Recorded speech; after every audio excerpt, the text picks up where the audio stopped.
सत श्री अकाल, स्वागत है तुहाडा सारिਆਂ ਦਾ ਸਾਡੀ ਇਸ ਖਾਸ ਪੇਸ਼ਕਸ਼ ਦੇ ਵਿੱਚ। मैं हाँ रुपिंदर कौर। अंतरराष्ट्रीय विद्यार्थियों की गल करिए तो अंतरराष्ट्रीय विद्यार्थी कैनेडा की इकोनॉमी में एक वड्डा हिस्सा पाते हैं, पर यह भी एक सच्चाई है कि अंतरराष्ट्रीय विद्यार्थियों को कई तरह दी मुश्किलों का सामना करना पैंदा है।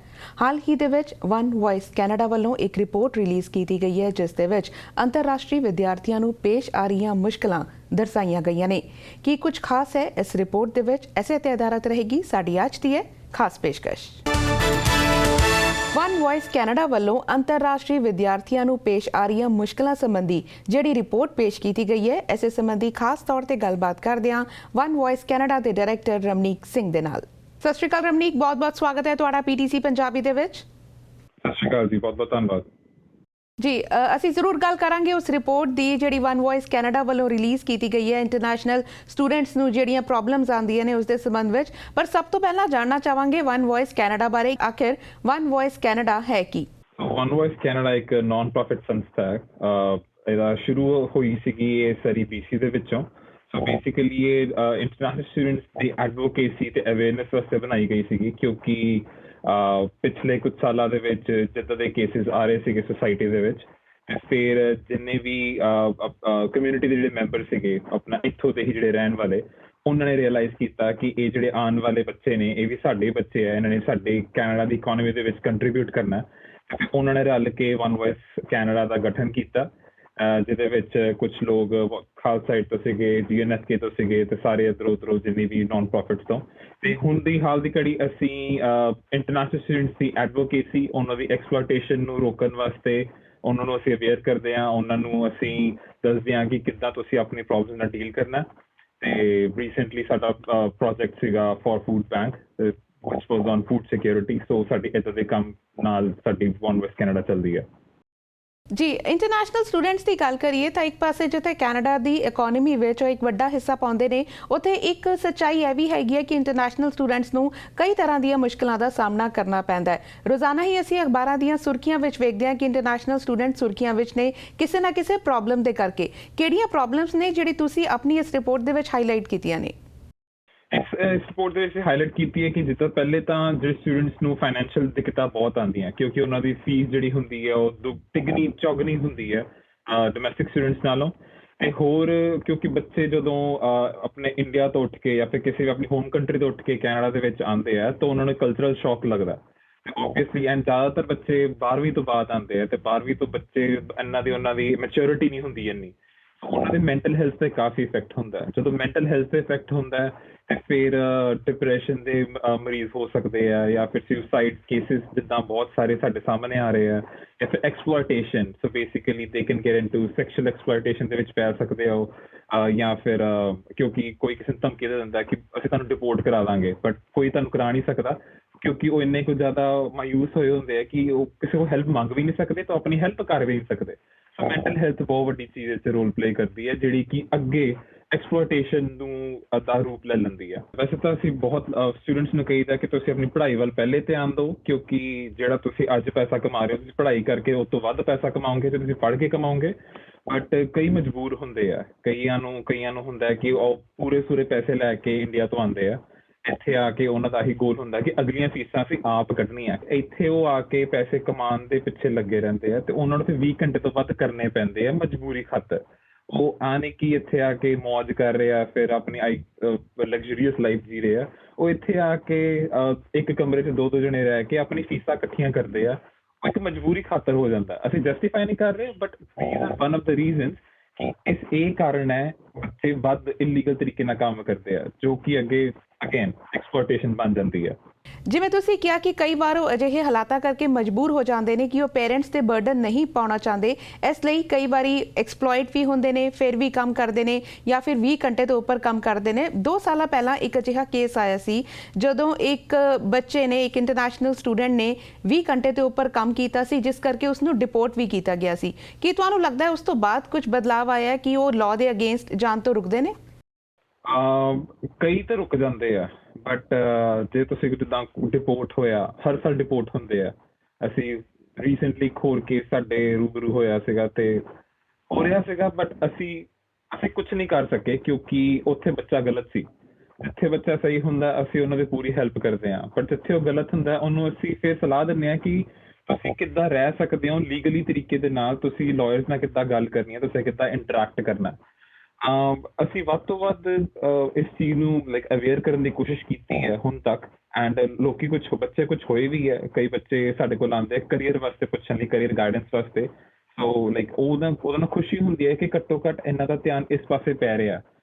ਮੇਨ ਸਟ੍ਰੀਮ ਜਿਹੜੇ ਵਾਈਟ ਕਾਲਰ ਜਿਹੜੇ ਪ੍ਰੋਫੈਸ਼ਨਸ ਹੈਗੇ ਆ ਉਹਨਾਂ ਦੇ ਵੱਲ ਜਾਣ ਦੀ ਕੋਸ਼ਿਸ਼ ਕਰ ਰਹੇ ਆ।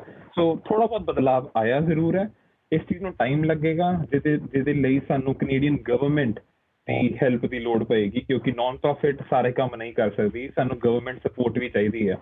ਅਸੀਂ ਟਰਾਈ ਕਰਦੇ ਹਾਂ ਕਿ ਸਾਨੂੰ ਲਾਈਕ ਐਮਪੀਜ਼ ਜਾਂ ਫਿਰ ਐਮਐਲਏਜ਼ ਵੱਲੋਂ ਵੱਧ ਤੋਂ ਵੱਧ ਸਪੋਰਟ ਮਿਲੇ, ਬਟ ਹਾਲੇ ਤੱਕ ਤਾਂ ਕੁਝ ਏਦਾਂ ਦਾ ਸਾਨੂੰ ਨਜ਼ਰ ਆਇਆ ਨਹੀਂ, ਕਿਉਂਕਿ ਜੇ ਗਵਰਨਮੈਂਟ ਦੇ ਵਿੱਚ ਜੇ ਕੈਨੇਡੀਅਨ ਇਕਨੋਮੀ ਦੇ ਵਿੱਚ ਇੰਟਰਨੈਸ਼ਨਲ ਸਟੂਡੈਂਟਸ ਦੇ ਕੰਟਰੀਬਿਊਟ ਕਰ ਰਹੇ ਆ, it's a billion trillion dollar industry, education industry ਦੀ ਕੈਨੇਡਾ ਦੇ ਵਿੱਚ ਹੈਗੀ ਹੈ, ਤੇ ਉਹ ਬੱਚਿਆਂ ਨੂੰ ਸਾਂਭ ਕੇ ਰੱਖਣ ਵਾਸਤੇ ਤਾਂ ਕਿ ਉਹ ਇੱਕ ਮਾਡਲ ਸਿਟੀਜ਼ਨ ਬਣ ਸਕਣ ਕੈਨੇਡਾ ਦੇ ਇੱਕ ਪੁਆਇੰਟ ਤੇ ਆ ਕੇ, ਉਹਦੇ ਵਾਸਤੇ ਕੰਮ ਨਹੀਂ ਕੀਤਾ ਜਾ ਰਿਹਾ, ਨਾ ਹੀ ਕਾਲਜਸ ਦੇ ਵਿੱਚ ਨਾ ਹੀ ਗਵਰਨਮੈਂਟ ਵੱਲੋਂ। ਸੋ ਉਸ ਚੀਜ਼ ਤੇ ਧਿਆਨ ਦੇਣ ਦੀ ਬਹੁਤ ਲੋੜ ਹੈਗੀ ਗਵਰਨਮੈਂਟ ਨੂੰ ਐਂਡ ਕਾਲਜਸ ਨੂੰ ਵੀ। ਜਿਸ ਤਰ੍ਹਾਂ ਤੁਸੀਂ ਕਿਹਾ ਕਿ ਗਵਰਨਮੈਂਟ ਸਪੋਰਟ ਦੀ ਲੋੜ ਹੈਗੀ ਹੈ, ਆਪਣੀ ਜਦੋਂ ਤੁਸੀਂ ਇਹ ਰਿਪੋਰਟ ਪ੍ਰੈਜ਼ੈਂਟ ਕੀਤੀ ਹੈ ਕਿ ਇਸ ਦੇ ਵਿੱਚ ਤੁਸੀਂ ਇਸ ਤੋਂ ਇਲਾਵਾ ਕੁਝ ਹੋਰ ਰეკਮੈਂਡੇਸ਼ਨਸ ਵੀ ਦਿੱਤੀਆਂ ਕਿ ਇਸ ਵਿੱਚ ਕੀ ਕੀਤਾ ਜਾ ਸਕਦਾ ਹੈ? ਅਸੀਂ ਰეკਮੈਂਡੇਸ਼ਨ ਜ਼ਰੂਰ ਅਸੀਂ ਇਹੀ ਰეკਮੈਂਡੇਸ਼ਨ ਦਿੱਤੀ ਹੈ ਕਿ ਸਾਨੂੰ ਗਵਰਨਮੈਂਟ ਸਪੋਰਟ, ਕਿਉਂਕਿ ਇੰਨਾ ਜ਼ਿਆਦਾ ਜਿਹੜਾ ਪੈਸਾ ਆ ਰਿਹਾ ਉਹ ਕੁਝ ਫੰਡਿੰਗ ਸਟੂਡੈਂਟਸ ਦੀ ਵੈਲਫੇਅਰ ਵਾਸਤੇ, ਉਹਨਾਂ ਦੀ ਗਾਈਡੈਂਸ ਵਾਸਤੇ ਇੱਕ ਹੈਲਪਲਾਈਨ ਹੋਣੀ ਚਾਹੀਦੀ ਹੈ, ਜਿਹਦੇ ਨਾਲ ਸਟੂਡੈਂਟਸ ਤੇ ਉਹ if they are dealing with there mental health ਜਾਂ ਫਿਰ ਮਾਨਸਿਕ ਹੈਲਥ ਦੇ ਨਾਲ ਜੋ ਜੂਝ ਰਹੇ ਆ, ਤੇ ਉਹਦੇ ਲਈ ਉਹਨਾਂ ਕੋਲ ਸਪੋਰਟ ਹੋਵੇ ਰਾਈਟ ਦੈਨ ਐਂਡ ਦੇਅਰ। ਹੋਰ ਵੀ ਕੋਈ ਉਹਨਾਂ ਦੀ ਜੇ ਕੋਈ ਇਹਨਾਂ ਨੇ ਐਜੂਕੇਸ਼ਨਲ ਸਪੋਰਟ, ਅਕੈਡਮਿਕ ਸਪੋਰਟ ਲੈਣੀ ਹੈ ਜਾਂ ਫਿਰ ਕਿਸੇ ਵੀ ਤਰੀਕੇ ਦੀ ਸਪੋਰਟ ਹੈਗੀ ਹੈ, ਉਹਦੀ ਗਵਰਨਮੈਂਟ ਵੱਲੋਂ ਪ੍ਰੋਵਾਈਡ ਹੋਣੀ ਚਾਹੀਦੀ ਹੈ। ਇਸ ਤੋਂ ਇਲਾਵਾ ਅਸੀਂ ਰეკਮੈਂਡ ਕੀਤਾ ਕਿ ਜਿਹੜੇ 20 ਘੰਟੇ ਕੰਮ ਕਰਨ ਵਾਸਤੇ ਜਿਹੜੇ ਕੀਤੇ ਗਏ ਆ ਫਿਕਸ, ਉਹ ਥੋੜਾ ਜਿਹਾ ਰਿਲੈਕਸ ਕੀਤੇ ਜਾਣ, ਕਿਉਂਕਿ ਬੱਚੇ ਕਈ ਵਾਰੀ ਬੱਚੇ ਇੱਥੇ ਕਮਾਉਣ ਆਉਂਦੇ ਆ, ਕਈ ਵਾਰੀ ਉਹਨਾਂ ਦੇ ਲਿਵਿੰਗ ਐਕਸਪੈਂਸਿਸ ਵੀ ਪੂਰੇ ਨਹੀਂ ਹੁੰਦੇ 20 ਘੰਟੇ ਦੇ ਨਾਲ। ਏਦਾਂ ਹੁਣ ਮੈਂ ਵੈਂਕੂਵਰ ਸਰੀ ਵਿੱਚ ਰਹਿਣਾ, ਐਂਡ ਵੈਂਕੂਵਰ ਸਰੀ ਦੇ ਵਿੱਚ ਰੀਅਲ estate ਐਂਡ ਰੈਂਟ ਬਹੁਤ ਜ਼ਿਆਦਾ ਹੈਗੇ ਆ। ਤੁਸੀਂ ਟੋਰਾਂਟੋ ਚ ਹੋਵੋਗੇ, ਤੁਸੀਂ ਵੀ ਦੇਖੋਗੇ ਕਿ ਉੱਥੇ ਵੀ ਹੁਣ ਅੱਜਕੱਲ ਵੱਧ ਹੀ ਰਹੇ ਆ। ਸੋ ਲਿਵਿੰਗ ਐਕਸਪੈਂਸਿਸ ਵੱਧ ਰਹੇ ਆ, ਸਭ ਕੁਝ ਵੱਧ ਰਿਹਾ, ਉਹਦੇ ਨਾਲ 20 ਘੰਟੇ ਦੇ ਉੱਤੇ ਇਸ ਚੀਜ਼ ਨੂੰ ਇੱਕ ਬੰਨ ਕੇ ਰੱਖਣਾ ਸਾਨੂੰ ਵੀ ਲੱਗਦਾ ਕਿ ਠੀਕ ਨਹੀਂ ਹੈਗਾ। ਕੁਝ ਕੰਡੀਸ਼ਨ ਹੋਣੀ ਚਾਹੀਦੀਆਂ, ਬਟ ਗਵਰਨਮੈਂਟ ਨੂੰ ਇਸ ਬਾਰੇ ਵੀ ਦੇਖਣਾ ਚਾਹੀਦਾ। So these are the main things, and ਜਿਹਦੇ ਲਈ ਅਸੀਂ ਐਡਵੋਕੇਟ ਕਰ ਰਹੇ ਹਾਂ ਇਸ ਰਿਪੋਰਟ ਰਾਹੀਂ ਕਿ ਜੇ ਤੁਸੀਂ ਇਹ ਪ੍ਰੋਬਲਮ ਸੋਲਵ ਕਰੋਗੇ ਤੇ ਉਹਦੇ ਨਾਲ ਕਿੰਨੀਆਂ ਸਾਰੀਆਂ ਹੋਰ ਪ੍ਰੋਬਲਮਸ ਹੈਗੀਆਂ ਜਿਹੜੀਆਂ ਸੋਲਵ ਹੋ ਜਾਣਗੀਆਂ। ਤੇ ਇੱਕ 20 ਘੰਟੇ ਦੀ ਪ੍ਰੋਬਲਮ ਜੇ ਹੱਲ ਹੋ ਜਾਏਗੀ ਤੇ ਇੱਕ ਇੰਪਲੋਇਰ ਦੀ ਐਕਸਪਲੋਇਟੇਸ਼ਨ ਬੰਦ ਹੋ ਜਾਏਗੀ। ਇੰਪਲੋਇਰ ਐਕਸਪਲੋਇਟ ਨਹੀਂ ਕਰ ਪਾਏਗਾ, ਕਿਉਂਕਿ ਉਹ 20 ਘੰਟੇ ਤੋਂ ਬਾਅਦ ਐਕਸਪਲੋਇਟ ਕਰਨਾ ਸ਼ੁਰੂ ਕਰ ਦਿੰਦਾ ਹੈ। ਜੇ ਤੂੰ ਮੇਰੇ ਲਈ ਕੰਮ ਕੀਤਾ ਤੇ ਮੈਂ ਤੈਨੂੰ ਡਿਪੋਰਟ ਕਰਾ ਦਾਂਗਾ ਜਾਂ ਮੈਂ ਤੈਨੂੰ ਘੱਟ ਪੈਸੇ ਦਊਂਗਾ। ਬੱਚਾ ਫਿਰ ਘੱਟ ਪੈਸੇ ਲੈ ਲੈਂਦਾ ਡਿਪੋਰਟ ਹੋਣ ਦੇ ਧਮਕੀ ਨਾਲੋਂ ਚੰਗਾ, ਬਟ ਇਹ ਨਹੀਂ ਉਹਨੂੰ ਪਤਾ ਕਿ ਇੰਪਲੋਇਰ ਵੀ ਇਲੀਗਲ ਐਕਟੀਵਿਟੀ ਕਰ ਰਿਹਾ, ਉਹਨੂੰ ਕੈਸ਼ ਤੇ ਕੰਮ ਕਰਵਾ ਕੇ ਜਾਂ ਫਿਰ ਉਹਨੂੰ 20 ਘੰਟੇ ਤੋਂ ਵੱਧ ਕੰਮ ਕਰਵਾ ਕੇ। ਸੋ ਇਸ ਚੀਜ਼ ਦੀ ਅਵੇਅਰਨੈਸ ਕਰਵਾਉਣੀ ਬਹੁਤ ਜ਼ਰੂਰੀ ਹੈ, ਐਂਡ ਗਵਰਨਮੈਂਟ ਨੂੰ ਇਹ ਚੀਜ਼ ਕਰਨੀ ਚਾਹੀਦੀ ਹੈ ਇੰਸਟੈਂਟ ਕਿ ਨੌਨ ਪ੍ਰੋਫਿਟ ਤੋਂ ਲੁਕਾ ਰਹੀ ਹੈ, ਬਟ ਗਵਰਨਮੈਂਟ ਨੂੰ ਵੀ ਅੱਗੇ ਆਉਣਾ ਚਾਹੀਦਾ ਇਸ ਚੀਜ਼ ਲਈ। ਜੀ ਰਮਨੀਕ, ਪਰ ਇਹ ਤਾਂ ਇੱਕ ਪੱਖ ਹੋਇਆ ਕਿ 20 ਘੰਟੇ ਜਿਹੜੇ ਹੈਗੇ ਨੇ ਕੰਮ ਕਰਨ ਲਈ ਦਿੱਤੇ ਜਾਂਦੇ ਨੇ, ਇਸ ਨੂੰ ਤੁਸੀਂ ਮੰਨਦੇ ਹੋ ਕਿ ਇਸ ਨੂੰ ਵਧਾਇਆ ਜਾਣਾ ਚਾਹੀਦਾ ਹੈ, ਪਰ ਇਸ ਦਾ ਇੱਕ ਦੂਜਾ ਪੱਖ ਵੀ ਹੈਗਾ ਕਿ ਜਦੋਂ ਵੀ ਕੋਈ ਐਜ਼ ਅ ਇੰਟਰਨੈਸ਼ਨਲ ਸਟੂਡੈਂਟ ਲਈ ਅਪਲਾਈ ਕਰਦਾ ਹੈ ਤਾਂ ਉਹ ਪੇਪਰ ਵਿੱਚ ਉਸ ਕਾਲਮ ਤੇ ਟਿਕ ਮਾਰਕ ਕਰਦਾ ਹੈ ਕਿ ਉਹ ਆਪਣਾ ਖਰਚਾ, ਜਦੋਂ ਤੱਕ ਉਸ ਦੀ ਸਟੱਡੀਜ਼ ਚੱਲ ਰਹੀ ਹੈ, ਉਹ ਆਪਣਾ ਖਰਚਾ ਚੁੱਕ ਸਕਦਾ ਹੈ। ਜਦੋਂ ਉਹ ਇਸ ਗੱਲ ਨੂੰ ਮੰਨ ਕੇ ਕੈਨੇਡਾ ਆਉਂਦੇ ਨੇ, ਫਿਰ ਕਿਉਂ ਚਾਹੁੰਦੇ ਨੇ ਕਿ 20 ਘੰਟੇ ਦਾ ਜਿਹੜਾ ਸਮਾਂ ਦਿੱਤਾ ਜਾ ਰਿਹਾ ਉਸ ਨੂੰ ਵਧਾਇਆ ਜਾਏ? ਬਹੁਤ ਵਧੀਆ ਕੁਐਸਚਨ ਕੀਤਾ ਤੁਸੀਂ। ਠੀਕ ਹੈ, ਇਹ ਜਿਹੜੀ ਆਪਾਂ ਗੱਲ ਕਰ ਰਹੇ ਇਹ ਹੈਗੀ ਆਈਡੀਅਲਿਸਟਿਕ, ਇਹ ਥਿਓਰੈਟੀਕਲ ਗੱਲ ਹੈਗੀ ਹੈ। ਪਰ ਜੋ ਪੰਜਾਬ ਦੇ ਹਾਲਾਤ ਹੈਗੇ ਇਸ ਟਾਈਮ, ਪੰਜਾਬ ਦੇ ਵਿੱਚ ਅਸੀਂ ਇਹੀ ਮੰਨ ਕੇ ਚੱਲਦੇ ਹਾਂ ਕਿ ਉਹਨਾਂ ਦਾ ਮੁੰਡਾ ਆ, ਉਹਨਾਂ ਦੀ ਕੁੜੀ ਕਿਸ ਤਰੀਕੇ ਬਾਹਰ ਚਲੀ ਗਈ ਤੇ ਉੱਥੇ ਜਾ ਕੇ ਉਹਨੇ ਆਪਣਾ ਵਧੀਆ ਸੈਟਲ ਹੋ ਗਈ, ਕਿਉਂਕਿ ਸਾਨੂੰ ਸੋਸ਼ਲ ਮੀਡੀਆ ਤੇ ਇੱਦਾਂ ਦਿਖਦਾ ਕਿ ਹਾਂ ਬੱਚਾ ਉੱਥੇ ਘੁੰਮ ਰਿਹਾ, ਫਿਰ ਰਿਹਾ, enjoying there life, but reality ਦੇ ਵਿੱਚ ਉਹ ਚੀਜ਼ ਸੱਚ ਨਹੀਂ ਹੁੰਦੀ। ਤੁਹਾਨੂੰ ਉੱਥੇ ਜਾ ਕੇ ਯੈਸ ਤੁਹਾਡੀ ਲਾਈਫ ਬੈਟਰ ਹੋ ਜਾਂਦੀ ਹੈ, ਬਟ ਤੁਹਾਨੂੰ ਸਟਾਰਟਿੰਗ ਦੇ ਵਿੱਚ ਸਟਰਗਲ ਕਰਨੀ ਪੈਂਦੀ ਹੈ। ਜਿਹੜੀ ਤੁਸੀਂ 20 ਘੰਟੇ ਦੀ ਆਪਾਂ ਗੱਲ ਕਰ ਰਹੇ ਹਾਂ, ਉਹ ਠੀਕ ਹੈ, ਉਹਨਾਂ ਕੋਲ ਫੰਡਿੰਗ ਹੈਗੀ ਆ, ਉਹਨਾਂ ਕੋਲ GIC ਅਕਾਊਂਟ ਹੁੰਦੇ ਆ ਪੂਰੇ 1 ਸਾਲ ਦੇ, ਜਿਹਦੇ ਵਿੱਚ ਉਹਨਾਂ ਦੇ ਲਿਵਿੰਗ ਐਕਸਪੈਂਸਿਸ ਹੁੰਦੇ ਆ, ਸਾਰੇ ਐਕਸਪੈਂਸਿਸ ਕਾਊਂਟ ਹੁੰਦੇ ਆ, ਰਾਈਟ। ਬਟ ਉਹਨਾਂ ਦੀ ਨੈਕਸਟ ਈਅਰ ਦੀ ਜਿਹੜੀ ਫੀਸ ਹੈਗੀ ਹੈ ਉਹ ਨਹੀਂ ਕਾਊਂਟ ਹੁੰਦੀ। ਨੈਕਸਟ ਈਅਰ ਦੀ ਫੀਸ ਉਹਨਾਂ ਦੇ ਘਰ ਦੇ ਅਫੋਰਡ ਨਹੀਂ ਕਰ ਸਕਦੇ। ਉਹਨਾਂ ਦਾ ਆਹੀ ਹੁੰਦਾ ਹੈ ਕਿ ਜਿੱਦਾਂ ਉਹਨਾਂ ਦੇ ਬੱਚੇ ਨੇ ਜਾ ਕੇ ਉੱਥੇ ਕਮਾਏ ਸੀਗੇ ਤੂੰ ਵੀ ਉੱਦਾਂ ਹੀ ਜਾ ਕੇ ਕਰੀ। ਕਈਆਂ ਦੇ ਪੇਰੈਂਟਸ ਏਦਾਂ ਵੀ ਫੋਰਸ ਕਰਦੇ ਆ ਉਹਨਾਂ ਨੂੰ। ਸੋ ਉਹ ਬੱਚਾ ਫਿਰ ਆਉਂਦਾ ਹੈ ਸਮਰ ਪੂਰਾ ਆਪਣੀ ਪਿੱਠ ਤੋੜ ਕੇ 60-70 ਘੰਟੇ ਆਪਣੇ ਹਫਤੇ 'ਚ ਕੰਮ ਕਰਕੇ, ਜਦੋਂ ਸਮਰ ਟਾਈਮ ਹੁੰਦਾ, ਜਦੋਂ ਆਫ ਹੁੰਦੀ ਹੈ ਉਦੋਂ ਕੰਮ ਕਰਦਾ। ਕਈ ਵਾਰੀ ਉਹ ਐਕਸਪਲੋਇਟ ਦੇ, ਕੋਈ ਬੱਚਾ ਐਕਸਪਲੋਇਟ ਹੋ ਜਾਂਦਾ, ਉਹਦਾ ਉਹ ਟਾਈਮ ਮਰ ਗਿਆ, ਉਹਦੇ ਉੱਥੇ ਪੈਸੇ ਮਰ ਗਏ, ਉਹਨੇ ਅਗਲੇ ਸਮੈਸਟਰ ਦੀ ਫੀਸ ਉਹ ਨਹੀਂ ਦੇ ਸਕਦਾ ਜਾਂ ਨਹੀਂ ਦੇ ਸਕਦੀ। ਉੱਥੇ ਆ ਕੇ ਇਸ ਚੀਜ਼ ਦੀ ਟੈਨਸ਼ਨ ਵੱਧਦੀ ਹੈ ਕਿ ਜਦੋਂ ਬਾਏ ਡਿਊਰਿੰਗ ਦਾ ਟਰਮ ਜਿਹੜਾ ਕਿ 20 ਘੰਟੇ ਦਾ ਉਹਨਾਂ ਦਾ ਉੱਤੇ ਇੱਕ ਟੈਬ ਲੱਗਾ ਹੋਇਆ, ਤੇ ਉੱਤੋਂ ਦੀ ਉੱਥੇ ਉਹ ਚੀਜ਼ ਆਰਾਮ ਨਾਲ ਕਵਰ ਕਰ ਸਕਣ, ਜਾਂ 30 ਘੰਟੇ ਜਾਂ ਫਿਰ ਇਸ ਤਰੀਕੇ ਨਾਲ ਕਵਰ ਕਰ ਸਕਣ, ਤੇ ਉਹਨਾਂ ਦਾ ਸਪਰੈਡ ਆਊਟ ਹੋ ਜਾਏਗਾ ਪ੍ਰੈਸ਼ਰ ਜਿਹੜਾ ਆਪਣਾ ਅਗਲੇ ਸਮੈਸਟਰ ਦੀ ਫੀਸ ਭਰਨ ਵਾਸਤੇ ਹੈਗਾ। ਵੀ ਆਰ ਨਾਟ ਸੁਜੈਸਟਿੰਗ ਕਿ ਤੁਸੀਂ ਇੱਕ, ਹੁਣ ਦੇਖੋ, ਇੱਕ ਹੁੰਦਾ ਆਈਡੀਅਲਿਸਟਿਕ, ਆਪਾਂ ਆਈਡੀਅਲਿਸਟਿਕ ਗੱਲ ਕੀਤੀ ਕਿ ਤੁਸੀਂ ਆਪਣਾ ਖਰਚਾ ਲੈ ਕੇ ਆਓ, ਸਾਨੂੰ ਇੱਥੇ ਆ ਕੇ ਡਿਪੈਂਡ ਹੋਣ ਦੀ ਲੋੜ ਨਹੀਂ ਹੈਗੀ। ਬਟ ਸਾਨੂੰ ਰੀਅਲ ਹਾਲਾਤ ਪਤਾ ਇੰਡੀਆ ਦੇ ਤੇ ਪੰਜਾਬ ਦੇ, ਉੱਥੇ ਇੰਨੇ ਵਧੀਆ ਨਹੀਂ ਹੈਗੇ। ਉਹ ਚਾਹੁੰਦੇ ਆ ਕਿ ਬੱਚੇ ਸਾਡੇ ਆ ਕੇ ਕੈਨੇਡਾ ਦੇ ਵਿੱਚ ਆ ਕੇ ਆਪਣੀ ਪੜ੍ਹਾਈ ਕਰਨ ਤੇ ਆਪਣਾ ਕਮਾਈਆਂ ਕਰਨ ਤੇ ਆਪਣਾ ਅੱਗੇ ਜ਼ਿੰਦਗੀ ਵਿੱਚ ਸੈਟਲ ਹੋਣ। ਸੋ ਸਾਨੂੰ ਦੋਨੋਂ ਪੱਖ ਦੇਖਣੇ ਬਹੁਤ ਜ਼ਰੂਰੀ ਹੈ। ਇੱਕ ਤਾਂ ਅਸੀਂ ਪੇਪਰਾਂ ਦੇ ਉੱਤੇ ਅਸੀਂ ਦੇਖ ਤਾਂ ਲੈਂਦੇ ਹਾਂ ਕਿ ਹਾਂ ਏਦਾਂ ਹੋਣਾ ਚਾਹੀਦਾ, ਬਟ ਕੀ ਏਦਾਂ ਹੋ ਸਕਦਾ? ਹੋਣਾ ਚਾਹੀਦਾ ਤੇ ਹੋ ਸਕਦਾ 'ਚ ਬਹੁਤ ਫਰਕ ਹੈ। ਜੀ, ਜਿਵੇਂ ਤੁਸੀਂ ਕਿਹਾ ਕਿ ਇੱਕ ਤਸਵੀਰ ਉਹ ਲੈ ਕੇ ਆਉਂਦੇ ਆ, ਜਦੋਂ ਇੱਧਰ ਆਉਂਦੇ ਆ ਤਾਂ ਇੱਕ ਸ਼ੌਕ ਲੱਗਦਾ ਹੈ ਕਿਉਂਕਿ ਉਹ ਤਸਵੀਰ ਉਹ ਨਹੀਂ ਹੁੰਦੀ ਜੋ ਸੋਚ ਕੇ ਉਹ ਆਏ ਹੁੰਦੇ ਆ। ਕੀ ਇਹੀ ਕਾਰਨ ਹੈ ਕਿ ਮੈਂਟਲ ਹੈਲਥ ਵਿੱਚ ਵੀ ਵਾਧਾ ਹੋ ਰਿਹਾ ਹੈ? ਡੈਫੀਨੇਟਲੀ ਇਹੀ ਬਹੁਤ ਵੱਡਾ ਕਾਰਨ ਹੈਗਾ, ਕਿਉਂਕਿ ਜਦੋਂ ਇੱਥੇ ਕੋਈ ਆਉਂਦਾ ਤੇ ਉਹਨੂੰ ਕਾਫੀ ਤਰ੍ਹਾਂ ਦੇ ਲੋਕੀ ਮਿਲਦੇ ਆ। ਕਈ ਉਹਨਾਂ ਨੂੰ ਕਹਿੰਦੇ ਆ ਕਿ ਕੰਮ ਕਰੋ, ਕੰਮ ਬਗੈਰ ਕੁਝ ਨਹੀਂ ਮਿਲਣਾ, ਰਾਈਟ। ਕਈ ਉਹਨਾਂ ਨੂੰ ਫਿਰ ਦੂਜੇ ਤਰੀਕੇ ਦੇ ਬੰਦੇ ਮਿਲਦੇ ਆ, ਉਹਨਾਂ ਨੂੰ ਕਿ ਛੱਡ ਐਸ਼ ਕਰ, GAC ਹੈਗੀ ਹੈ, ਖਾ ਪੀ ਐਸ਼ ਕਰ, ਹਨਾ। ਫਿਰ ਕਈ ਲੋਕੀ ਐਕਸਪਲੋਇਟ ਕਰਨ ਵਾਸਤੇ ਤੇਜ਼ ਹੁੰਦੇ ਆ ਕਿ ਨਵਾਂ ਬੰਦਾ ਆਇਆ, ਇਹਨੂੰ ਇੱਕ ਇੰਨੇ ਪੈਸੇ ਲੈ ਲਓ। ਕਈ ਰੈਂਟ ਵਿੱਚ ਬਹੁਤ ਵਾਰੀ ਏਦਾਂ ਹੁੰਦਾ ਕਿ ਨਵਾਂ ਬੱਚਾ ਆਉਂਦਾ, ਉਹ ਆਪਣਾ ਡਿਪੋਜ਼ਿਟ ਦਿੰਦਾ ਐਂਡ ਉਹਨੂੰ ਪਤਾ ਨਹੀਂ ਹੁੰਦਾ ਕਿ ਐਗਰੀਮੈਂਟ ਨਾਂ ਦੀ ਕੀ ਚੀਜ਼ ਹੁੰਦੀ ਹੈ। ਤਾਂ ਐਗਰੀਮੈਂਟ ਨਹੀਂ ਸਾਈਨ ਕਰਦਾ, ਥੋੜੀ ਦੇਰ ਬਾਅਦ ਉਹਨੂੰ ਇਵੈਕਟ ਕਰਨ ਦੀ ਧਮਕੀਆਂ ਆਉਣੀਆਂ ਸ਼ੁਰੂ ਹੋ ਜਾਂਦੀਆਂ। ਸੋ ਅਸੀਂ ਇੱਦਾਂ ਦੀ ਵੀ ਚੀਜ਼ਾਂ ਮਤਲਬ ਸਾਡੇ ਸਾਹਮਣੇ ਆ ਚੁੱਕੀਆਂ। ਸੋ ਬੱਚੇ ਨੂੰ ਕਲਚਰਲ ਸ਼ੌਕ ਲੱਗਦਾ ਹੈ ਕਿ ਹਾਂ ਇੱਥੇ ਆ ਕੇ ਕੀ ਤੌਰ ਤਰੀਕੇ ਹੈਗੇ ਆ, ਕਿੱਦਾਂ ਫਾਈਨੈਂਸਿਸ ਕਰਨੇ, ਕਿੱਦਾਂ ਟੈਕਸਿਸ ਕਰਨੇ ਆ। ਕਈ ਵਾਰੀ ਆਪਣੇ ਆਪ ਨੂੰ ਨਹੀਂ ਮੈਨੇਜ ਕਰ ਪਾਉਂਦੇ ਤੇ ਉਹ ਕਿਸੇ ਨਾਲ ਗੱਲ ਸ਼ੇਅਰ ਵੀ ਨਹੀਂ ਕਰ ਪਾਉਂਦੇ। ਜੇ ਉਹ ਗੱਲ ਸ਼ੇਅਰ ਕਰਦੇ ਆ ਤਾਂ ਐਕਸਪਲੋਇਟ ਹੋ ਜਾਂਦੇ ਆ। ਸੋ ਇਹ ਬਹੁਤ ਵੱਡਾ ਕਾਰਨ ਹੈਗਾ ਇੱਕ ਮੈਂਟਲ ਹੈਲਥ ਦੇ ਉੱਤੇ ਜਿਹੜਾ ਪ੍ਰੈਸ਼ਰ ਪੈਂਦਾ। ਉਹ ਆਪਣੇ ਪੇਰੈਂਟਸ ਨੂੰ ਵੀ ਨਹੀਂ ਦੱਸ ਸਕਦੇ, ਉਹ ਕਿਸੇ ਨੂੰ ਇੱਥੇ ਵੀ ਨਹੀਂ ਦੱਸ ਸਕਦੇ, ਤੇ ਉਹ ਆਪਣੇ ਅੰਦਰ ਹੀ ਉਹ ਪ੍ਰੈਸ਼ਰ ਕੁੱਕਰ ਇੱਕ ਵਾਂਗ ਬਣ ਜਾਂਦਾ ਹੈ, ਤੇ ਜਿਹੜਾ ਬਹੁਤ ਵਰਸਟ ਕੇਸ ਸਿਨੈਰੀਓ ਦੇ ਵਿੱਚ ਸੁਸਾਈਡ 'ਚ ਬਦਲਦਾ, ਅਦਰਵਾਈਜ਼ ਕੋਈ ਕ੍ਰਿਮੀਨਲ ਐਕਟੀਵਿਟੀ 'ਚ ਬਦਲ ਸਕਦਾ, ਡਰੱਗ ਅਬਿਊਜ਼ ਵਿੱਚ ਬਦਲ ਸਕਦਾ, ਜਾਂ ਫਿਰ ਉਹ ਤਾਂ ਡਿਪਰੈਸ਼ਨ 'ਚ ਬਦਲ ਸਕਦਾ। ਸੋ ਇੱਦਾਂ ਦੀ ਕੁਝ ਚੀਜ਼ਾਂ ਸਾਡੇ ਸਾਹਮਣੇ ਆਉਂਦੀਆਂ। ਤੇ ਫਿਲਹਾਲ ਸਮਾਂ ਹੈ ਇੱਕ ਛੋਟੀ ਜਿਹੀ ਬ੍ਰੇਕ ਦਾ। ਬ੍ਰੇਕ ਤੋਂ ਬਾਅਦ ਵਨ ਵੌਇਸ ਕੈਨੇਡਾ ਦੇ ਡਾਇਰੈਕਟਰ ਰਮਨੀਕ ਸਿੰਘ ਨਾਲ ਇਹ ਗੱਲਬਾਤ ਇਸੇ ਤਰ੍ਹਾਂ ਰਹੇਗੀ ਜਾਰੀ। ਤੁਸੀਂ ਬਣੇ ਰਹੋ ਸਾਡੇ ਨਾਲ।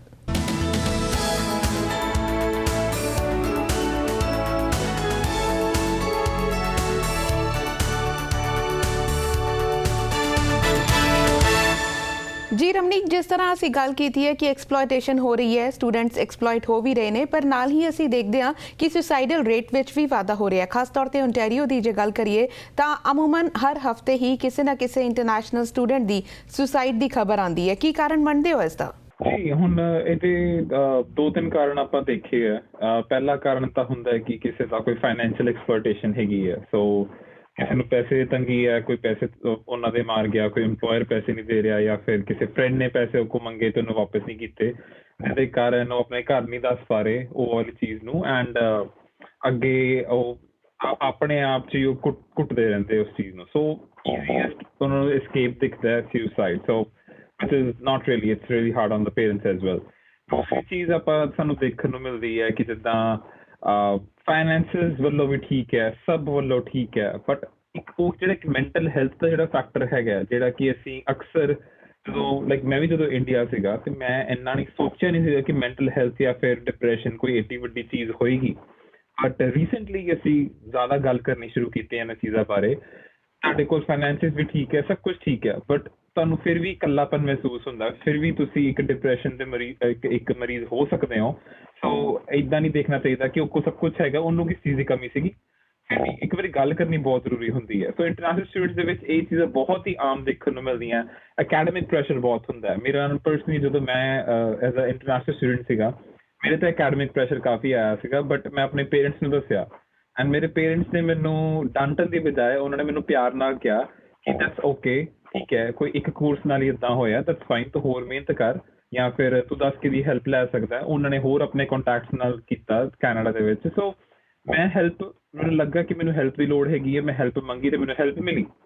ਸੋ ਬਟ ਇਸ ਚੀਜ਼ ਦਾ ਮੌਕਾ ਸਭ ਨੂੰ ਨਹੀਂ ਮਿਲਦਾ, ਸਾਰਿਆਂ ਨਾਲ ਕੋਲ ਇੰਨੀ ਕਈ ਵਾਰੀ ਉਹ ਇੱਕ ਮੌਕਾ ਨਹੀਂ ਆਉਂਦਾ। ਸੋ these are the few reasons ਜਿਹੜੇ ਕਿ ਅਸੀਂ ਦੇਖੇ ਆ। ਜੀ, ਜਿਸ ਤਰ੍ਹਾਂ ਤੁਸੀਂ ਮੈਂਟਲ ਹੈਲਥ ਦੀ ਗੱਲ ਕੀਤੀ ਹੈ, ਕਿ ਇਹ ਵੀ ਮੰਨ ਸਕਦੇ ਹਾਂ ਕਿ ਪੈਂਡੈਮਿਕ ਨੇ ਮੈਂਟਲ ਹੈਲਥ ਦੇ ਵਿੱਚ ਹੋਰ ਵਾਧਾ ਕੀਤਾ? ਕਿਉਂਕਿ ਹੁਣ ਪਹਿਲੇ ਤਾਂ ਹੁੰਦਾ ਸੀਗਾ ਕਿ ਕਾਲਜ ਜਾਂਦੇ ਸੀਗੇ, ਯੂਨੀਵਰਸਿਟੀ ਜਾਂਦੇ ਸੀਗੇ, ਫਿਰ ਵੀ ਆਪਣੇ ਆਪ ਨੂੰ ਇਕੱਲਾ ਮਹਿਸੂਸ ਕਰਦੇ ਸੀ। ਹੁਣ ਇੱਕ ਘਰੇ ਬਹਿ ਕੇ ਕਿਸੇ ਨਾਲ ਕੋਈ ਫਿਜ਼ੀਕਲ ਇੰਟਰੈਕਸ਼ਨ ਨਹੀਂ ਹੈਗੀ, ਫੇਸ ਟੂ ਫੇਸ ਇੰਟਰੈਕਸ਼ਨ ਨਹੀਂ ਹੈਗੀ, ਤੇ ਉਸ ਚੀਜ਼ ਦਾ ਬਹੁਤ ਵੱਡਾ ਫਰਕ ਪੈਂਦਾ ਸਟੂਡੈਂਟਸ ਦੇ ਉੱਤੇ। ਕਿਉਂਕਿ ਉਹ ਘਰੋਂ ਪਹਿਲੇ ਤਾਂ ਆਪਣਾ ਜਿਨ੍ਹਾਂ ਦਾ ਸ਼ੁਰੂ ਹੋ ਗਿਆ ਕੀ ਕਹਿੰਦੇ ਨੇ 2019 ਦੇ ਐਂਡ ਵਿੱਚ ਜਾਂ ਫਿਰ 2020 ਦੇ ਸਟਾਰਟ ਵਿੱਚ ਜਿਨ੍ਹਾਂ ਦਾ ਸ਼ੁਰੂ ਹੋ ਗਿਆ ਸੀਗਾ ਕੋਰਸ, ਉਹਨਾਂ ਦਾ ਕਈਆਂ ਦਾ ਕੋਰਸ ਖਤਮ ਵੀ ਹੋ ਚੁੱਕਾ ਐਂਡ ਉਹ ਸਾਰਾ ਦਾ ਸਾਰਾ ਕੋਰਸ ਉਹਨਾਂ ਨੇ ਆਨਲਾਈਨ ਕੀਤਾ।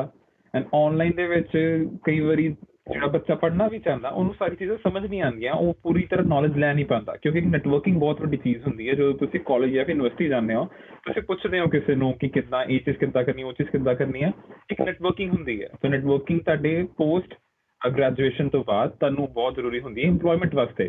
ਤੇ ਉਸ ਚੀਜ਼ ਦਾ ਜਿਹੜਾ ਪ੍ਰੈਸ਼ਰ ਹੈਗਾ ਉਹ ਵੀ ਵਾਪਸ ਸਟੂਡੈਂਟ ਤੇ ਆ ਰਿਹਾ, ਕਿਉਂਕਿ ਉਹਨਾਂ ਨੇ ਸਾਰੀ ਸਟੱਡੀ ਆਪਣੀ ਆਨਲਾਈਨ ਕੀਤੀ, ਉਹਨਾਂ ਨੂੰ ਕੋਈ ਪ੍ਰੈਕਟੀਕਲ ਚੀਜ਼ ਕਰਨ ਦਾ ਮੌਕਾ ਨਹੀਂ ਲੱਗਾ, ਉਹਨਾਂ ਨੂੰ ਕੋਈ ਫੇਸ ਟੂ ਫੇਸ ਇੰਟਰੈਕਸ਼ਨ ਕਰਨ ਦਾ ਮੌਕਾ ਨਹੀਂ ਲੱਗਾ, ਤੇ ਉਹਨਾਂ ਦੀ ਡਿਗਰੀ ਜਿਹੜੀ ਕੀਤੀ ਹੋਈ ਹੈ, ਜੇ ਆਪਾਂ ਕਹੀਏ 100%, ਤੇ ਉਹਨਾਂ ਨੂੰ ਸਿਰਫ 70% ਕੌਨਫੀਡੈਂਸ ਹੋਏਗਾ ਆਪਣੀ ਪੜ੍ਹਾਈ ਦੇ ਉੱਤੇ। 70% ਕੌਨਫੀਡੈਂਸ ਦੇ ਨਾਲ ਜੌਬ ਲੈਣੀ ਬਹੁਤ ਔਖੀ ਹੁੰਦੀ ਹੈ। ਜੀ, ਇਹ ਜਿਹੜੀ ਰਿਪੋਰਟ ਵਨ ਵੌਇਸ ਕੈਨੇਡਾ ਵੱਲੋਂ ਰਿਲੀਜ਼ ਕੀਤੀ ਗਈ ਹੈ, ਇਸ ਦੀ ਰਿਸਰਚ ਕਿਸ ਆਧਾਰ ਤੇ ਹੈਗੀ ਹੈ? ਕਿ ਕੇਸ ਸਟੱਡੀਜ਼ ਨੂੰ ਆਧਾਰ ਬਣਾਇਆ ਗਿਆ? ਅਸੀਂ ਕੇਸ ਸਟੱਡੀਜ਼ ਨੂੰ ਆਧਾਰ ਬਣਾਇਆ, ਕਿਉਂਕਿ ਜਿਹੜੀ ਵਨ ਵੌਇਸ ਕੈਨੇਡਾ ਹੈਗੀ ਹੈ ਇਹ 2018 ਚ ਸ਼ੁਰੂ ਹੋਈ ਸੀ, ਤੇ ਪਿਛਲੇ 2-2.5 ਸਾਲਾਂ ਦੇ ਵਿੱਚ ਜਿੰਨੇ ਵੀ ਅਸੀਂ ਕੇਸਿਸ ਦੇਖੇ ਆ, ਜਿਹੜੇ ਸਾਡੇ ਕੋਲ ਕੇਸਿਸ ਆਏ ਆ, ਉਹਨਾਂ ਦਾ ਸਾਰਿਆਂ ਦਾ ਅਸੀਂ ਇੱਕ ਰੈਕਡ ਬਣਾਇਆ।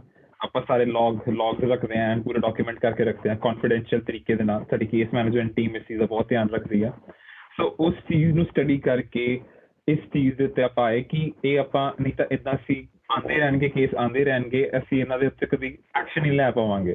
ਸਾਨੂੰ ਜੜ ਲੱਭਣੀ ਬਹੁਤ ਜ਼ਰੂਰੀ ਸੀਗੀ, ਤਾਂ ਕਰਕੇ ਇਸ ਚੀਜ਼ ਦੇ ਉੱਤੇ ਬਲਰਾਜ ਸਿੰਘ ਕਾਲੋਂ ਹੈਗੇ ਆ ਸਾਡੇ ਵਨ ਆਫ ਦਾ ਐਡਵਾਈਜ਼ਰਸ, ਉਹਨਾਂ ਨੇ ਇਸ ਚੀਜ਼ ਨੂੰ ਇੱਕ ਇਕੱਠਾ ਕੰਪਾਈਲ ਕਰਨਾ ਸ਼ੁਰੂ ਕੀਤਾ ਡੇਟਾ ਨੂੰ, ਐਂਡ ਫਿਰ ਉਹਦਾ ਕਰਕਸ ਕੱਢਿਆ ਕਿ ਥੀਸ ਆਰ ਦ ਰੀਜ਼ਨਸ ਜਿਹੜੇ ਕਿ ਐਜ਼ ਅ ਰੂਟ ਕਾਜ਼ ਪੇਸ਼ ਹੋ ਰਹੇ ਆ ਜਿੰਨੇ ਵੀ ਇੰਟਰਨੈਸ਼ਨਲ ਸਟੂਡੈਂਟਸ ਦੀ ਪ੍ਰੋਬਲਮਸ ਵਾਸਤੇ। ਜੇ ਅਸੀਂ ਇਹਨਾਂ ਨਾਲ ਨਜਿੱਠਾਂਗੇ ਤੇ ਬਾਕੀ ਪ੍ਰੋਬਲਮਸ ਵੀ ਹੌਲੀ ਹੌਲੀ ਕਰਕੇ ਖਤਮ ਹੋ ਜਾਣਗੀਆਂ। ਸੋ ਉਹਨਾਂ ਦੀ ਕਿਉਂਕਿ ਇੱਕ ਰਿਪੋਰਟ ਤਿਆਰ ਕਰਨੀ ਬਹੁਤ ਜ਼ਰੂਰੀ ਹੈ, ਇੱਕ ਮੀਡੀਆ ਦੇ ਵਿੱਚ ਲਿਆਉਣ ਲਈ, ਤੇ ਦੂਜਾ ਪੋਲੀਟੀਸ਼ੀਅਨਸ ਐਂਡ ਪਾਰਲੀਮੈਂਟ ਡਿਸਕਸ਼ਨ ਕਰਨ ਲਈ। So this was another reason for getting the report out. ਜੀ, ਬਹੁਤ ਜ਼ਰੂਰੀ ਹੈ ਕਿ ਇਸ ਬਾਰੇ ਗੱਲ ਕੀਤੀ ਜਾਏ, ਪਰ ਜੇ ਕੋਈ ਆਮ ਇਨਸਾਨ ਆਪਣੇ ਆਸ-ਪਾਸ ਕੋਈ ਇਸ ਤਰ੍ਹਾਂ ਦੇ ਸਾਈਨਸ ਨਹੀਂ ਕਿ ਉਹ ਆਪਣੇ ਆਲੇ ਦੁਆਲੇ ਕੁਝ ਅਜਿਹਾ ਹੁੰਦਾ ਵੇਖਦੇ ਨੇ, ਤਾਂ ਉਹਨਾਂ ਨੂੰ ਲੱਗਦਾ ਹੈ ਕਿ ਕੋਈ ਮਿਸ ਹੈਪਨਿੰਗ ਹੋਣ ਤੋਂ ਬਚਾਈ ਜਾ ਸਕਦੀ ਹੈ, ਜਾਂ ਫਿਰ ਕੋਈ ਕਾਉਂਸਲਿੰਗ ਸਰਵਿਸਿਜ਼ ਹੈਗੀਆਂ ਨੇ ਜੋ ਇੰਟਰਨੈਸ਼ਨਲ ਸਟੂਡੈਂਟਸ ਲੈ ਸਕਦੇ ਨੇ? ਇੰਟਰਨੈਸ਼ਨਲ ਸੋ ਪਹਿਲੇ ਤਾਂ ਆਪਾਂ ਸਾਇੰਸ ਦੀ ਗੱਲ ਕਰੀਏ ਤੇ ਸਾਇੰਸ ਕਈ ਵਾਰੀ ਸਾਨੂੰ ਨਹੀਂ ਦਿਖਦੇ, ਸਾਨੂੰ ਲੱਗਦਾ ਕਿ ਬੰਦਾ ਬਹੁਤ ਖੁਸ਼ ਹੈਗਾ, ਇਹਨੂੰ ਕੋਈ ਤਕਲੀਫ ਨਹੀਂ ਹੋਏਗੀ ਜਾਂ ਫਿਰ ਨਹੀਂ ਹੋ ਸਕਦੀ। ਬਟ ਤੁਹਾਨੂੰ ਜਿਹੜਾ ਉਸ ਬੰਦੇ ਦੇ ਨਾਲ ਰੋਜ਼ ਉਹਨੂੰ ਮਿਲ ਰਿਹਾ, ਉਹਨੂੰ ਕੁਝ ਤਾਂ ਇੱਕ ਫਰਕ ਤੁਹਾਨੂੰ ਪਤਾ ਲੱਗੇਗਾ ਕਿ ਹਾਂ ਇਹਦੇ ਬਿਹੇਵੀਅਰ 'ਚ ਥੋੜਾ ਫਰਕ ਹੈ। ਗੱਲਬਾਤ ਕਰਦੇ ਰਹੋਗੇ, ਹੋ ਸਕਦਾ ਕਿ ਸਾਹਮਣੇ ਵਾਲਾ ਬੰਦਾ ਓਪਨ ਅਪ ਹੋ ਜਾਵੇ, ਬਟ ਉਹ ਬੰਦਾ ਓਪਨ ਅਪ ਨਹੀਂ ਹੋ ਰਿਹਾ, ਉਹਨੂੰ ਉਸ ਬੰਦੇ ਨੂੰ ਰਿਸੋਰਸਿਸ ਪ੍ਰੋਵਾਈਡ ਕਰਨੇ ਚਾਹੀਦੇ ਆ ਇੱਦਾਂ ਦੇ, ਜਿਵੇਂ ਕਿ south Asian mental health alliance. So this is one of the another organisation, south Asian, ਜਿਹੜੀ ਮੈਂਟਲ ਹੈਲਥ ਦੇ ਉੱਤੇ ਬਹੁਤ ਜ਼ਿਆਦਾ ਫੋਕਸ ਕਰਦੇ ਆ। ਸਾਡੇ ਵਨ ਵੌਇਸ ਕੈਨੇਡਾ ਦੇ ਕੁਝ ਡਾਇਰੈਕਟਰਸ ਦੇ mental health first aid trained with Sama. Another one is Moving Forward Family Services within BC. Then SAC as such ਕਰਕੇ ਇੱਕ ਆਰਗੇਨਾਈਜੇਸ਼ਨ ਹੈਗੀ ਹੈ, ਸੋਚ ਮੈਂਟਲ ਹੈਲਥ ਆਰਗੇਨਾਈਜੇਸ਼ਨ ਹੈਗੀ ਹੈ, they are active in Ontario. ਸੋ ਇੱਦਾਂ ਦੀ ਕਾਫੀ ਨੌਨ ਪ੍ਰੋਫਿਟਸ ਹੈਗੀਆਂ ਜਿਨ੍ਹਾਂ ਦੇ ਇੱਕ ਰਿਸੋਰਸਿਸ ਉਹਨਾਂ ਦੇ ਕੋਲ ਅਵੇਲੇਬਲ ਹੋਣੇ ਚਾਹੀਦੇ ਆ, ਤਾਂ ਕਿ ਦੇਖੋ ਜਿੱਦਾਂ ਮੈਂ ਕੋਈ ਕਿਸੇ ਨੂੰ ਦੇਖਾਂਗਾ, ਮੈਨੂੰ ਕਹੂੰਗਾ ਯਾਰ ਜੇ ਤੈਨੂੰ ਕਿਸੇ ਦੀ ਪ੍ਰੋਬਲਮ ਹੈ ਤੂੰ ਮੇਰੇ ਨਾਲ ਗੱਲ ਨਾ ਕਰ, ਤੂੰ ਇਹਨਾਂ ਨਾਲ ਗੱਲ ਕਰਕੇ ਦੇਖ। It's confidential service, so that's how you interact with your friends. ਤੁਸੀਂ ਇੱਦਾਂ ਆਪਣਾ ਫਰੈਂਡਸ ਨਾਲ ਇੰਟਰੈਕਟ ਕਰ ਸਕਦੇ ਹੋ ਕਿ ਮੇਰੇ ਨਾਲ ਗੱਲ ਨਾ ਕਰ, don't talk to me, talk to these guys, they might help you. ਜਿੱਦਾਂ ਸਾਡੀ ਫਿਜ਼ੀਕਲ ਹੈਲਥ ਹੈਗੀ ਹੈ, ਸਾਡੀ ਫਿਜ਼ੀਕਲ ਸਿਹਤ ਹੈਗੀ ਹੈ, ਉੱਦਾਂ ਹੀ ਸਾਡੀ ਮੈਂਟਲ ਹੈਲਥ ਹੈਗੀ ਹੈ। ਸੋ ਇਸ ਚੀਜ਼ ਨੂੰ ਅਸੀਂ ਫਰਕ ਨਹੀਂ ਸਮਝਣਾ ਚਾਹੀਦਾ, ਜਿਹੜਾ ਕਿ ਅਸੀਂ ਇੰਡੀਆ 'ਚ ਅਸੀਂ ਕਾਫੀ ਫਰਕ ਸਮਝਦੇ ਹਾਂ ਇਸ ਚੀਜ਼ ਤੇ, ਕਿ ਮੈਂਟਲ ਹੈਲਥ ਦੀ ਗੱਲ ਕਰੀਏ ਆਪਾਂ ਕਹਿੰਦੇ ਆ ਕਿ ਤੂੰ ਪਾਗਲ ਹੈ, ਸ਼ੁਦਾਈ ਆ। ਅਸੀਂ ਬਹੁਤ ਜ਼ਿਆਦਾ ਸ਼ਬਦਾਵਲੀ ਯੂਜ਼ ਕਰਦੇ ਆ ਜਿਹੜੀਆਂ ਕਿ ਸਾਨੂੰ ਅੱਜ ਪਤਾ ਲੱਗ ਰਹੀਆਂ ਕਿ ਅਸੀਂ ਕਿੰਨੇ ਗਲਤ ਸੀਗੇ ਉਦੋਂ। ਮੈਂ ਖੁਦ ਵੀ ਆਪਣੇ ਆਸ-ਪਾਸ ਦੇਖਦਾ ਸੀ ਕਿੰਨੇ ਗਲਤ ਸੀਗੇ ਐਂਡ ਇਸ ਚੀਜ਼ ਨੂੰ ਸਾਨੂੰ ਦੇਰ ਆਏ ਦਰੁਸਤ ਆਏ ਜੇ ਆਪਾਂ ਸਾਨੂੰ ਹੁਣ ਇਹ ਸਮਝ ਆ ਚੁੱਕੀ ਹੈ ਤੇ ਸਾਨੂੰ ਮੈਂਟਲ ਹੈਲਥ ਤੇ ਫਿਜ਼ੀਕਲ ਹੈਲਥ ਨੂੰ ਇਕੁਅਲ ਟ੍ਰੀਟ ਕਰਨਾ ਚਾਹੀਦਾ and they should be treated by professionals. ਖੁਦ ਕਾਉਂਸਲਿੰਗ ਨਾ ਕਰੋ ਕਿਸੇ ਦੀ, ਕੈਨ ਗੋ ਸਾਊਥ, ਕੁਝ ਗਲਤ ਵੀ ਹੋ ਸਕਦਾ। ਸੋ ਹਮੇਸ਼ਾ ਪ੍ਰੋਫੈਸ਼ਨਲ ਹੈਲਪ ਦਿਵਾਉਣ ਦੀ ਕੋਸ਼ਿਸ਼ ਕਰੋ। 811 ਤੇ ਕਾਲ ਕਰੋ, that is a non emergency health line number. I guess it is active in every province. ਉਹਨਾਂ ਤੋਂ ਤੁਸੀਂ ਅੱਗੇ ਇੱਕ ਤਾਂ ਜਾਂ ਆਪਣਾ ਕੋਈ ਨੰਬਰ ਲੈ ਸਕਦੇ ਹੋ ਜਾਂ ਫਿਰ ਪੁਲਿਸ ਵੀ ਕਈ ਵਾਰੀ ਕਰਟਸੀ ਚੈੱਕ ਕਰਦੀ ਹੈ। ਤੁਸੀਂ ਕਹੋ ਕਿ ਮੇਰਾ ਇੱਕ ਫਰੈਂਡ ਹੈਗਾ, ਮੇਰਾ friend he is not picking up ਤੇ ਮੈਨੂੰ ਫਿਕਰ ਹੈਗੀ ਹੈ, ਮੈਂ ਉਹ ਕੋਲ ਜਾ ਨਹੀਂ ਸਕਦਾ ਪਰਸਨਲੀ, ਕੀ ਤੁਸੀਂ ਕਰਟਸੀ ਚੈੱਕ ਕਰ ਸਕਦੇ ਹੋ? Police will do that. ਇਹਦੇ ਤੇ ਸਰਵਿਸਿਜ਼ ਅਵੇਲੇਬਲ ਹੈਗੀਆਂ ਬਟ ਸਾਨੂੰ ਨਹੀਂ ਪਤਾ। ਜੀ ਬਿਲਕੁਲ, ਅਸੀਂ ਵੀ ਇੰਟਰਨੈਸ਼ਨਲ ਸਟੂਡੈਂਟਸ ਨੂੰ ਇਹੀ ਕਵਾਂਗੇ ਕਿ ਜੇ ਵੀ ਉਹ ਕਿਸੇ ਤਰ੍ਹਾਂ ਦੀ ਪ੍ਰੋਬਲਮ ਨਾਲ ਜੂਝ ਰਹੇ ਨੇ ਤਾਂ ਜ਼ਰੂਰੀ ਹੈ ਉਸ ਬਾਰੇ ਗੱਲ ਕੀਤੀ ਜਾਵੇ। ਕਾਉਂਸਲਿੰਗ ਸਰਵਿਸਿਜ਼ ਲੈ ਸਕਦੇ ਨੇ ਜਾਂ ਫਿਰ ਗਵਰਨਮੈਂਟ ਦੇ ਜਿਹੜੇ ਰੂਲਸ ਨੇ ਉਸ ਦੀ ਸਹੀ ਜਾਣਕਾਰੀ ਹੋਣਾ ਵੀ ਬਹੁਤ ਜ਼ਰੂਰੀ ਹੈ। ਬਹੁਤ ਬਹੁਤ ਧੰਨਵਾਦ ਰਮਨੀਕ, ਇਸ ਰਿਪੋਰਟ ਦੇ ਜ਼ਰੀਏ ਜੋ ਤੁਸੀਂ ਇੰਟਰਨੈਸ਼ਨਲ ਸਟੂਡੈਂਟਸ ਦੀਆਂ ਪ੍ਰੋਬਲਮਸ ਉਜਾਗਰ ਕੀਤੀਆਂ ਨੇ ਤੇ ਸਾਡੇ ਨਾਲ ਇਸ ਬਾਰੇ ਗੱਲਬਾਤ ਕੀਤੀ ਹੈ। Thank you so much and stay safe. Thank you so much for having us. Thank you. So ਹੁਣ ਤੱਕ ਲਈ ਬਸ ਇੰਨਾ ਹੀ। ਫਿਲਹਾਲ ਮੈਨੂੰ ਦਿਓ ਇਜਾਜ਼ਤ। ਤੁਸੀਂ ਰੱਖੋ ਆਪਣਾ ਖਿਆਲ ਤੇ ਦੇਸ਼ ਦੁਨੀਆ ਦੀਆਂ ਖਬਰਾਂ ਲਈ ਬਣੇ ਰਹੋ PTC ਦੇ ਨਾਲ।